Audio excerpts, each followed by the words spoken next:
Good afternoon and good evening. I have to introduce my friend Peter, who we call Cactus Pete, and then I will introduce Colleen Fernald. What's your name? Colleen Fernald. Oh, that's wonderful. My name is Carl Franzoni. Go ahead, Peter. You got the floor today. Here we are, folks. Cactus Pete, often bitter, sometimes sweet. I'm here with Carl, the great Carl, and we have with us today Colleen Fernald, who's running for. Forget running. She is going to be taking a seat at the city council, and for mayor. We're going to put her in the mayor spot. I think that's about right. And before I flip back over to have her say hello. Or as I do that, I'm going to have Carl hold up the sign a little bit higher so everybody can see. And on the count of three, we're going to go just in that direction. Are we set? There it is. That's the sign for Colleen Fernald, campaignforpeace.org. You can check her out on the internet. She's got 11 years of running with scissors through the fires of corruption in the county and taking issue with certain points. So Colleen, say hello and tell us what you're going to do as mayor of Santa Rosa. Well, hello. Thank you very much for inviting me here. And my ambitions are not necessarily for mayor, but getting on the ballot is a victory in itself. Having a forum to bring up issues that the typical candidate wouldn't be bringing up, because I'm not your typical candidate. I'm not a politician, and I definitely would swear an oath to never become a politician. I'm here to be of service, to be representative. I think I could find an agreement with probably 99.05% of the people in Santa Rosa, as well as the businesses, and maybe about half of the 1% here belongs behind bars. Behind bars. Well, you know, a lot of politicians always, well, you know what, you're saying you're not a politician, but a lot of people running for office, they make all these promises, but then they end up working for some big money program or some politicians or someone with big money. So tell us, who's behind you? Who's paying for all your campaigns? Where's the big money behind Colleen Fernald? Tell us about that. Well, I'm pretty sure that I will be running the lowest cost campaign, and as a result also it turns out to be the lowest carbon campaign. Not being a politician, I won't have slick materials. It's me, and it's my accumulation of what's been working well in the cities of Sebastopol, Santa Rosa, the county of Sonoma that I've been observing, as you mentioned, for 11 years, and what's not working so well. And I think it's time that we kicked politics out of governance. So I'm here to be a stateswoman, and I'm here primarily for what's been missing from our country for a long time. And candidates, in addition to elected officials, swear an oath to uphold and defend this Constitution. But how many are actually doing that? How many of them had their fingers crossed behind their back when they swore that oath, and they're really working for the corporation's best interest? And the corporation, whether it's the city of Santa Rosa or the county of Sonoma, they're not necessarily working for the greater good of the vast majority of the people. It's that special interest. Well, I there's a lot of people that would agree with that statement. They, Carl, I'm sure knows as well that a lot of people have made statements about the people taking a constitutional oath, but others of us have said that we're under martial law. So what's the point of taking a is it some sort of a facade? Is it sort of a mask? Is it a game that they're playing with us in the public? You got TV shows with lawyers always talking about the Constitution, but they don't abide by the Constitution. I've never seen that they do. And most people really don't understand the Constitution to start with. And I believe it was a gift from the Iroquois. And I've said on the spiritual aspect that the true living, breathing spirit of the Constitution is in the prison cell of Leonard Peltier, the number one prisoner in the world, Native American Oglala Sioux, who represents the 500-year indigenous resistance worldwide. Now, I want to jump right into, now we addressed that one. Let's talk about briefly, let's go right to this one. Agenda 21. If we're not really dealing with the Constitution, which has been backburnered and ignored, then what is Agenda 21, and what happens if people Google, say, for example, Jerry Brown, Agenda 21? Tell us for a couple of moments what your knowledge is of Agenda 21, Colleen. Well, a lot of people have no clue on what Agenda 21 is, and that's unfortunate. A lot of people in the environmental sector, it's just like it's a foreign phrase to them. And I see people who are embracing Agenda 21 that maybe aren't looking at the full picture on some of the issues within it. So I think we could argue its merits or its lack of merit for a long time. What I think would be a wiser use of our time would be to get everyone together, sit down at the table, and decide what could Agenda 22 look like. Is there an Agenda 22? It's time to invent one. So how do we protect our environment, our natural resources, while we are also protecting our sovereign rights, our property rights, our constitutional rights? So I think that that's a more important goal to work for than whether Agenda 21 is beneficial or not. And What about water? Don't you talk about water a lot? And don't you have a background in water? well, I've since 2002, once we were addressing the new definitions of sustainability, I put together conference and festivals to examine it cradle to grave. 2004 was the year of the Russian River Low Flow, and I co-produced the North Bay Eco Fest, and that was our hot topic, was that. I got very much involved with watershed protection and did some work in that area as a volunteer and professionally. And I started to examine not only water, but wastewater treatment.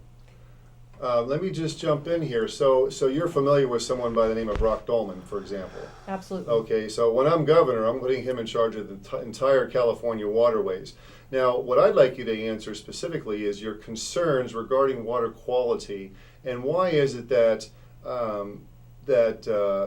the other people running for office don't seem to even want to address that question? It seems to me that should be one of the most important ones of all. I'm sure Carl agrees. Tell us what you think. I think that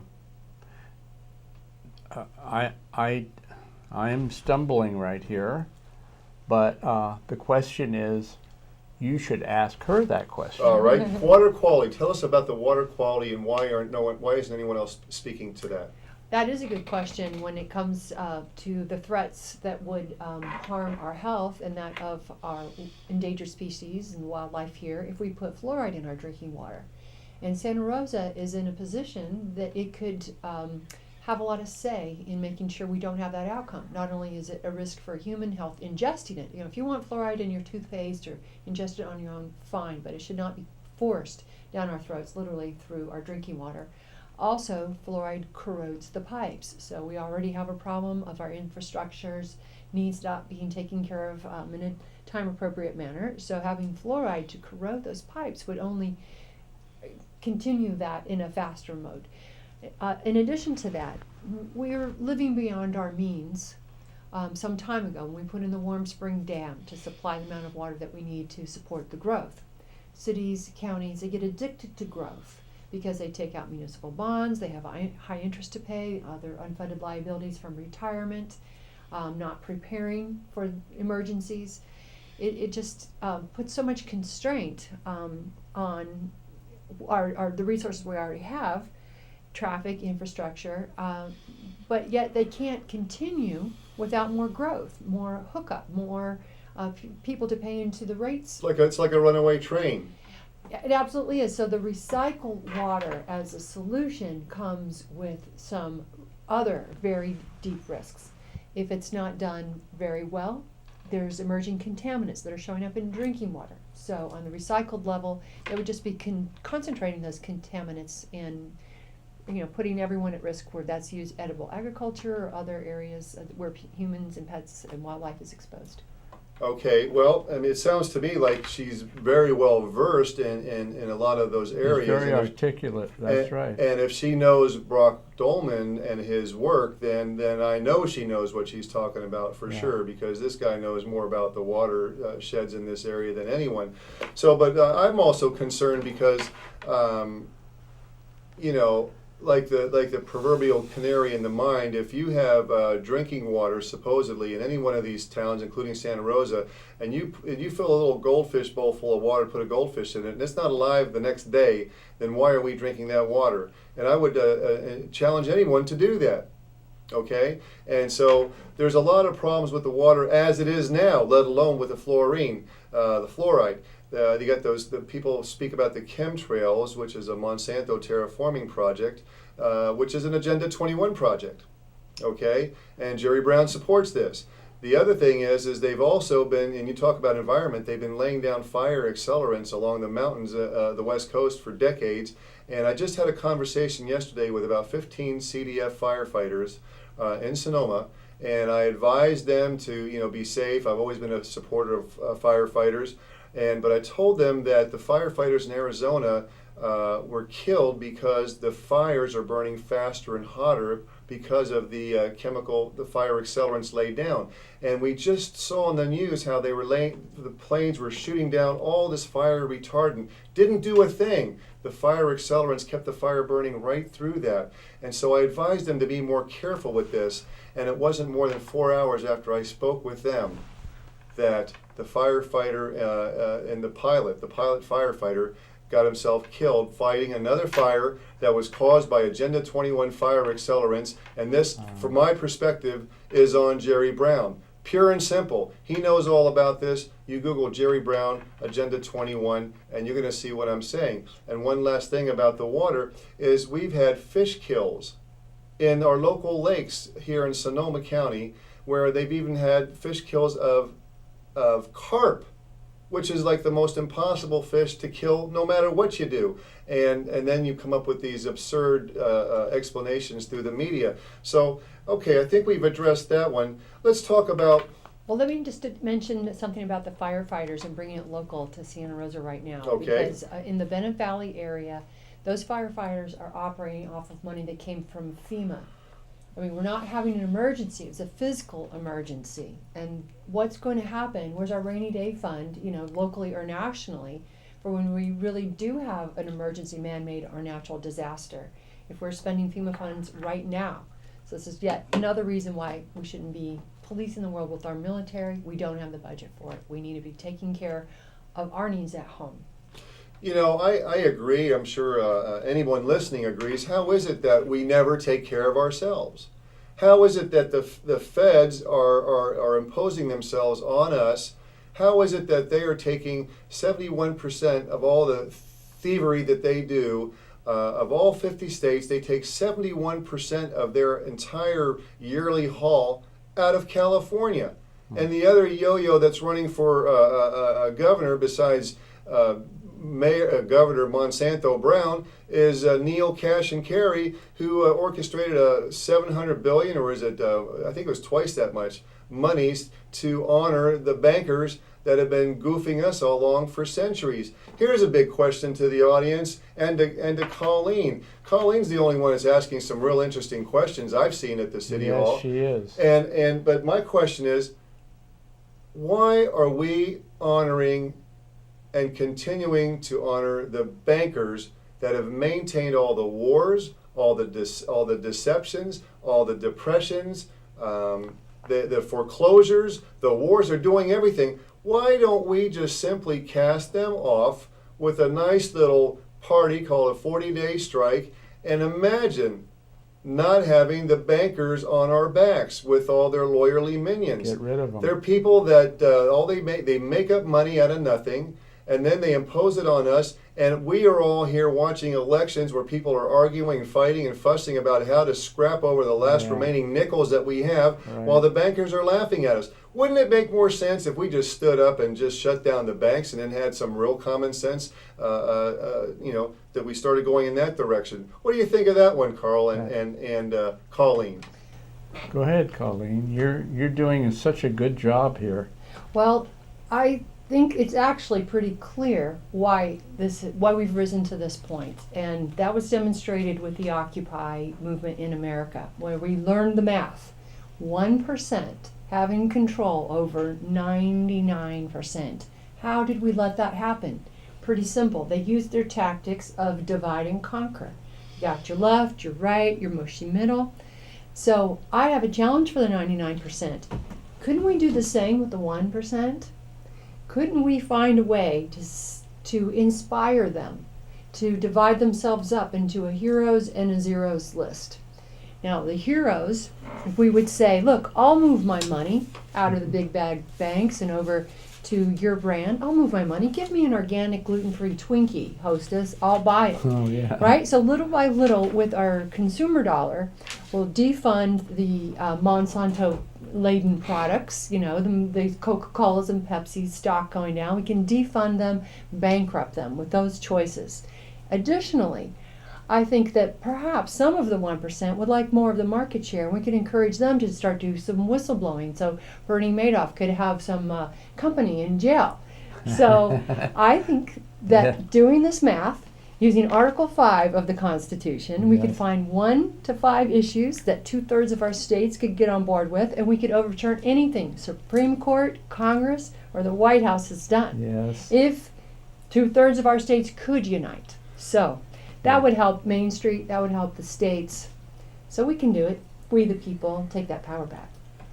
Well, there's no doubt in my mind that at the very least that Colleen's on the right track, and I'm sure everybody in this room agrees. I want to address briefly the fellow that's to that direction. I'm on, which way is it? Over there. Over there. To my other side, the picture of the Bohemian, a guy named Gary Webb. I just want to touch upon that briefly. I don't know, if you Google my name and you go to images, you'll see that there's been a picture of Gary Webb on my images site for the last 8 to 10 years. I don't put any of the pictures up there. I don't know anything about how to do these things on the computer, but I do know about the case.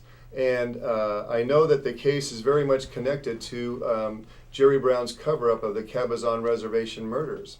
3 murders, gun and drug running, which is connected to Officer Michael Rupert's famous confrontation of CIA John Deutsch. So if you Googled Officer Michael Rupert confronts CIA John Deutsch YouTube, you'll see that it's a big issue, that the crowd went wild down in Compton regarding the flow of drugs, heroin, crack cocaine, and guns. And that was provided by Jerry Brown's covering up of the Cabazon case. And so I'm going to invite people that are watching this and that have looked at this article that came out today with Gary Webb, and they're making this movie. I want you to write this down and look up 2 things before we flip back up for our final statement. I want you to Google Gary Webb, Michael Riconosciuto. I'm going to spell it for you. Riconosciuto.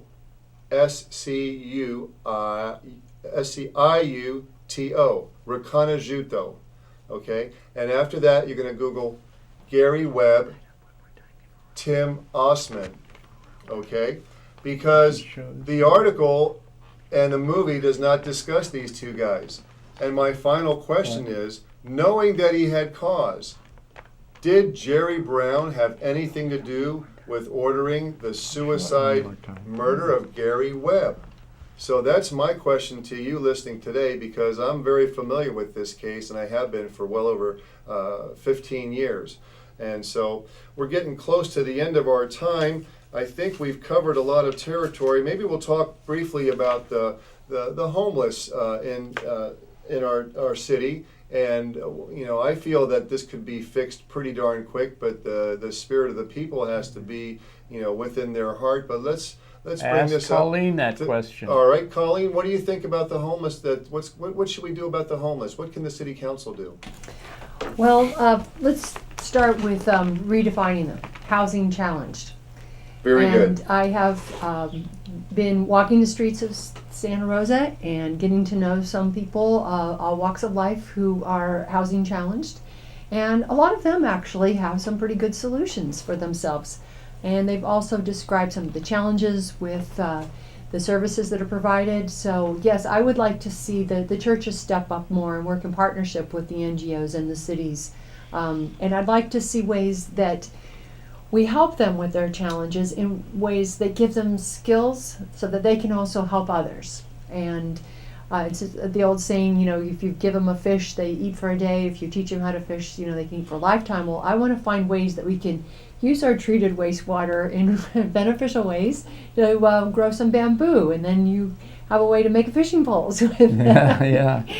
And the tiny houses that have been created around here, if there's a way to do some sweat equity and give them some building skills while they're Right. producing their own little home, they can be Yeah. mobile. What do you think of a massive gardening project on the scale of the South Los Angeles Urban Gardens, where the entire community was involved? I mean, this is Luther Burbank territory. Is it something like that possibly available? Absolutely, for our food security, gardening is such wonderful therapy just to increase your health and your happiness. Yeah. So I'd like to see that increase, particularly for people that are in prison, people who are, mental institutions, hospitals. So yes, much more gardening Yeah. for everyone, large and small scale. You got good answers and good questions too, both of you. Well, I got one more. What do you think about City Hall putting public comment at the end? I've always been a little upset with that, especially when someone like our own Paul Harvey, Jack Osborne, always has very good things to say, and he's got that classical radio voice, and we got Mr. Canini, we have people that don't want to stay that whole time. Why are they doing it, and would you change that policy about public comment? Absolutely. I've been asking for quite a long time that public comment is at a time certain. And I would suggest giving the public a chance to be there, since council meetings usually start at 4, that after the proclamations have been completed and the city council have done their own announcements, which would be good for the public to hear, Yes. what they've been up to as well. So their council member reports and their committee reports. So that public comment was time certain, say at 5 o'clock. And I'd also like to see more town halls, maybe quarterly, 4 times a year. Pick a subject, the task force that's happening, local government. It's time that the public has a way to have exchanges and a conversation with their elected officials instead of a one-way street. One more question. I think we have time.